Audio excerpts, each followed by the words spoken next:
In this video we will look at addition of vectors. So what is a vector? A vector is a physical quantity that has magnitude and direction. It has both magnitude and direction. So now let's say I have a vector of magnitude 200 newtons, and I have another vector of magnitude 100 newtons. So now, how do I add these two vectors? How do I add these two vectors?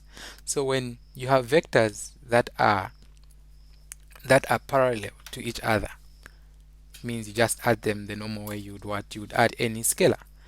Add them the normal way you add any scalar. So meaning the resultant vector, when we add 200 plus 100, we will get 300 newtons. So that would be our resultant vector. So now we see that we have this vector 200 newtons, which is pointing to the eastern side, which is pointing east, and also another 100 newton, uh, which is also pointing east, and we will get a resultant vector also in the eastern direction. So now, what if we have vectors that are anti-parallel to each other, meaning they face each other, or they do not go in the same direction? So let's say I have a vector here 130 newtons, 130 newtons east. That's going east. Then I have another vector coming this way. So this vector is 60 newtons west. Okay, west. So I can tell this from my compass that so compass, there is north, I have south, I have east, and then I have west there. Yeah, so this is 60 newtons west. So how do I add these two vectors?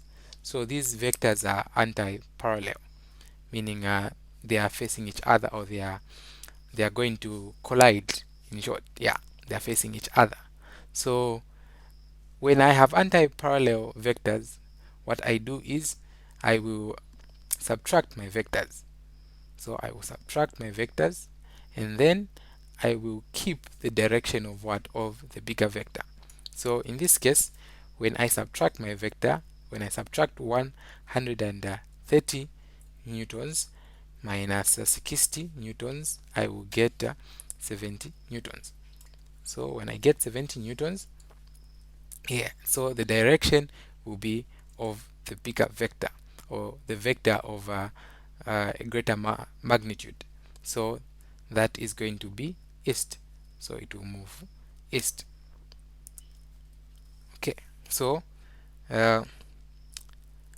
we can also add vectors that are going in upwards or downwards direction. So for example, if I have a vector, let's say 150 newtons going north, in that case, then I have here 100 newtons pointing south.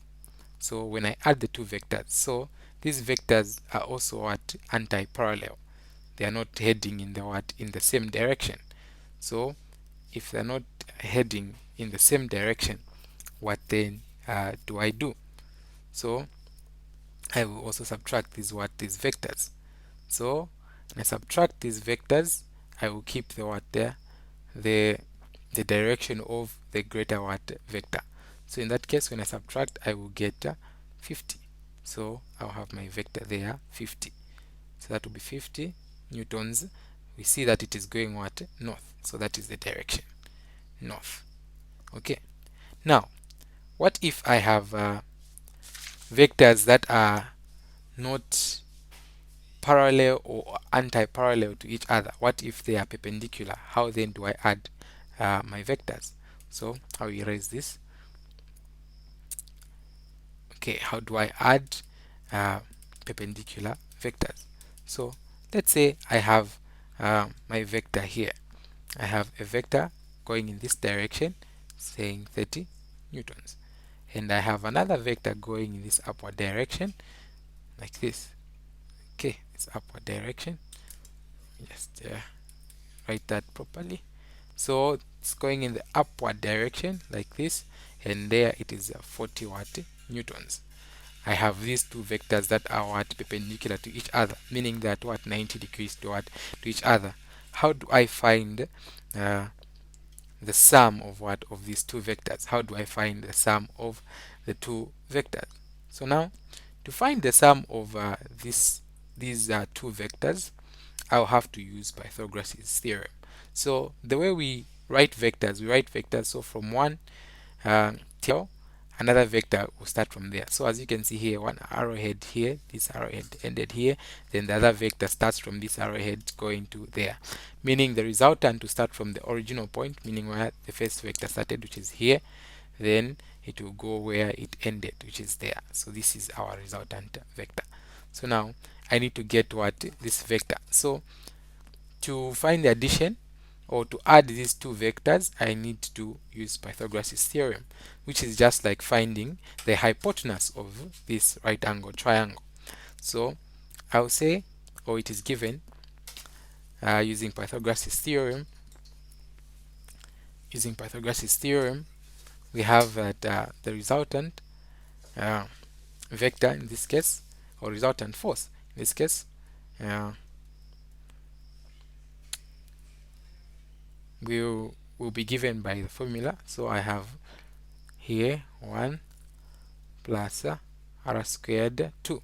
So now this means I'm getting my first force, squaring it, and my second force, and I'm going to have to square that. So I'll get, so I have to get 1, which is, we can see here, it's in the x-axis.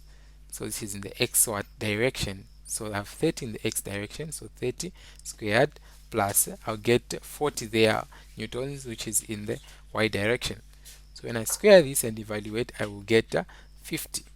So 50 newtons there is what is my magnitude. So this, the magnitude of this vector here is 50 newtons.